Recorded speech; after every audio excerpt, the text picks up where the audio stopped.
Saludamos ya en primer lugar a Federico Bataner, el responsable de renta variable europea en TREA Asset Management. Federico, hola, ¿qué tal? ¿Cómo está? Buenas tardes. Buenas tardes, don Fernando. Encantado de estar con usted. Vemos que los mercados tratan hoy de reponerse del varapalo de ayer y también de los 3 últimos días, pero tampoco parece que va a ser tarea fácil. Bueno, usted comentaba antes la diferencia de un mercado bajista, un mercado... vamos a ver, este año ha empezado claramente con un claro endurecimiento de los tipos de interés por parte del Banco Central más grande del mundo, que es la Reserva Federal. Sabíamos todos que esta política monetaria emitida por su gobernador y por su Consejo de Administración iba a ser un poco más restrictiva. Así hemos empezado el año.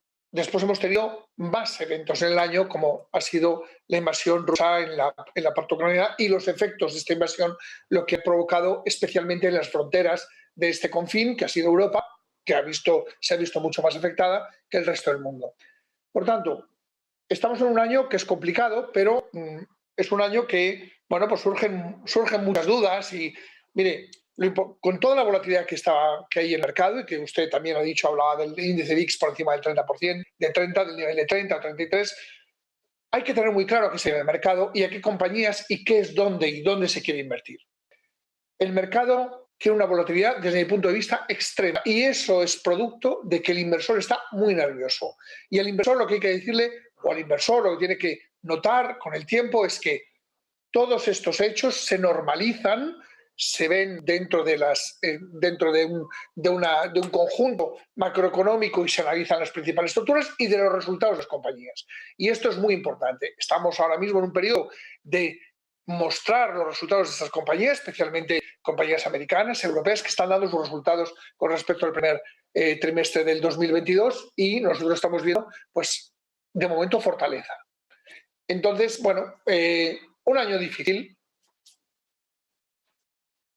¿A qué cree usted que temen más los inversores? Pues parece, o tenemos la impresión de que tienen más miedo a los bancos centrales que a la propia economía y a las alertas económicas. Bueno, es normal que tengan miedo los bancos centrales después de dar estos movimientos tan fuertes que ha habido en el mercado con la pandemia, ¿no? Ahora hay una retirada de esos estímulos.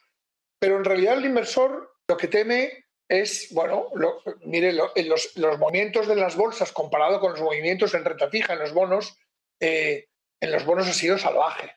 Los niveles que venimos de rentabilidades de las curvas de tipos que estaban muy, bueno, pues eran muy complacientes, eran tipos muy bajos, a cómo están actualmente hoy día. Es decir, si usted mira de un año cómo se han movido esas curvas, cómo se han desplazado y cómo esos tipos han aumentado, la sensibilidad que tienen esos activos, que son bonos, se han movido en algún caso mucho más que en las bolsas.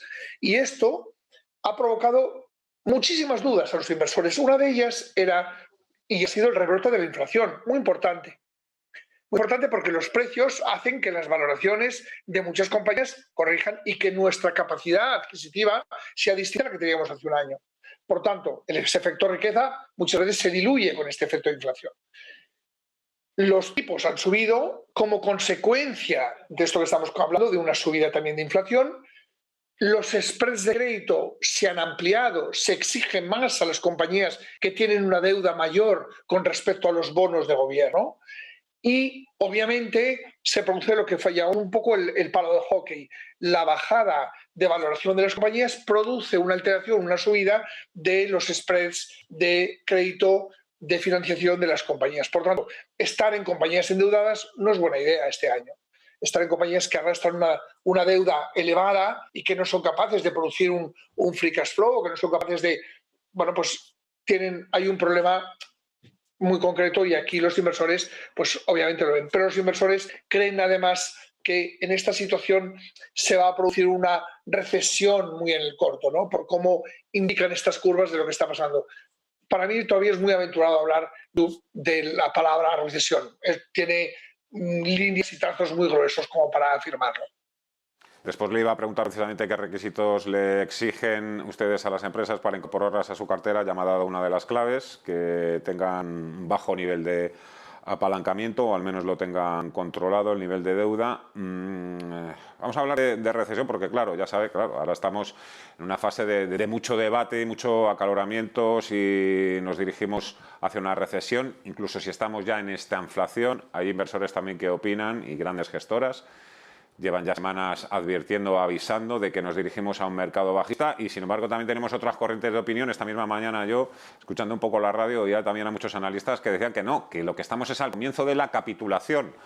Ayúdenos a entender un poco lo que está sucediendo y en qué fase podríamos estar. Como habrá visto, en el mercado somos un conjunto de opiniones y, efectivamente, lo importante siempre es el principio de prudencia. Eso rige ante cualquier situación. Y el principio de prudencia lo único que pide es tener sentido común ante los hechos y ante los datos que se están publicando. Mire usted, tenemos esta semana un dato muy importante que va a publicarse mañana, que es el dato de inflación americana.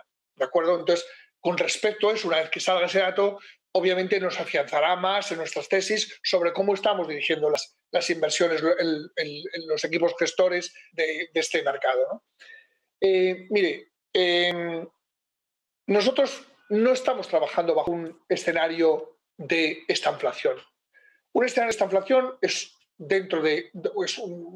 obviamente dentro de un estado de inflacionista, pues un parón del crecimiento. Entonces, hay dos términos aquí, ¿no? El crecimiento y la inflación. Entonces, vamos a ver, mire, nosotros desde el principio, yo creo que alguna vez se lo he comentado a don Fernando, todos estos efectos, todas estas ayudas, todas estas políticas monetarias tan agresivas, tan complacientes que han hecho los bancos centrales, no es para provocar esto. Nosotros pensamos que esto obviamente tiene un efecto. Ha ayudado al mercado, ha habido una liquidez, el mercado se ha relajado, ha sido muy complaciente y ahora empieza un poco la vuelta. Ahora quiero retirar estos estímulos, quiero retirar todo esto que sobra del mercado. Entonces, muchas veces todo eso se confunde y obviamente se produce lo que está produciendo. Unas curvas más exigentes, una inflación de momento que salió disparada y esperamos que se vaya moderando en el resto del año porque no creemos que esta inflación en los niveles que está persista, sea determinante en los próximos trimestres, sino que lo que vemos es que va a haber una caída de esos, sobre todo aquellos valores que son de energía, que hemos visto cómo se ha tensionado, ¿vale? Y alimentos, sobre todo esas dos. Por tanto, la inflación general que contiene alimentos y energía es alta. Y cuando hablamos de lo subyacente, quitamos estos dos parámetros para, digamos, un poco quitar ruido de inflación y ver cuál es la inflación real. No estamos trabajando en esta gestora o el equipo gestor, tanto renta fija como renta variable. Incluso le diría que ahora en renta fija estamos viendo oportunidades realmente buenas de inversión. No estamos trabajando en un escenario de recesión o parón de la economía. Lo que sí estamos viendo es, bueno, pues que ha habido datos que obviamente macroeconómicos que se han empobrecido bastante con respecto a donde se fijaban a principios de año. Le recuerdo que usted y yo en el último programa hemos estado hablando de qué previsión teníamos de crecimiento en España. Y yo le daba que, bueno, pues hemos ido bajando esa previsión hasta que a medida que vayamos viendo un poco el ajuste real de la economía. Porque si usted me preguntaba 10 de enero si va a haber una guerra en Rusia, mi respuesta hubiese sido no. No. Ese señor dice que no va a invadir, no. Se van añadiendo estos factores que van tensionando un poco más las economías y un poco más los inversores y un poco más las empresas, y esto va produciendo un poco, bueno, pues lo que estamos viendo actualmente. Y yo creo que estamos ya en un momento muy extremo de esta situación, es decir, estamos viendo una guerra que dura más de lo que en un principio estaba previsto. Seguimos viendo una política monetaria restrictiva por parte de los bancos centrales y de aviso, oye, cuidado, la inflación está alta, nosotros vamos a seguir endureciendo. Pero nosotros estamos viendo que las empresas en general, el mundo en general, sigue una actividad. Esa actividad debería ser un poco mayor, bien, pero no es una actividad parada, no es una actividad que indique, oye, me voy a parar mañana mismo, no. Entonces, bajo esta perspectiva, nosotros tenemos claro que el mercado ofrece oportunidades.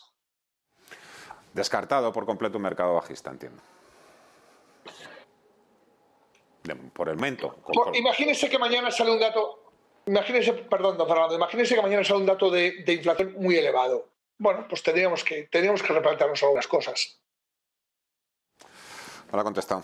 Federico Bataner, responsable de renta variable europea en Triad Asset Management. Muchísimas gracias. Un fuerte abrazo. Hasta dentro de unos días. Adiós. Gracias. Muchas gracias. Más claro.